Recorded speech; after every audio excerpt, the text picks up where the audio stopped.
దుబాయ్లో అందరు ముస్లిమ్సే ఉంటారు కదా మామ. మరి నువ్వు హిందువు కదా, నీకేం అనిపిస్తలే ఆడ ఉంటే? ఇది మనోడు ఒక ఫ్రెండ్ అడిగిన క్వశ్చన్.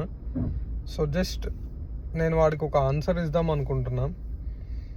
మామ, ఈ ప్రపంచ సృష్టికర్తనే ఆ పరమేశ్వరుడు అని అంటారు కదా యాక్చువల్గా. అట్లాంటప్పుడు ఈ భూమి సృష్టికర్త కూడా పరమేశ్వరుడే అయి ఉండొచ్చు కదా.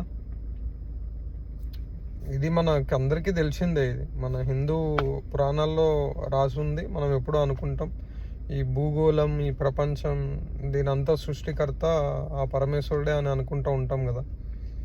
అట్లాంటప్పుడు నేను దుబాయ్లో ఉంటే ఏంది, ఇండియాలో ఉంటే ఏంది, హైదరాబాద్లో ఉంటే ఏంది, ఎక్కడ ఉంటే ఏంది మామ, మొత్తం సృష్టించింది ఆ పరమేశ్వరుడే కదా. So every place is like our gods, right? So problem ఏంటి? ఇట్స్ ఓకే మామ, చిల్ మామ.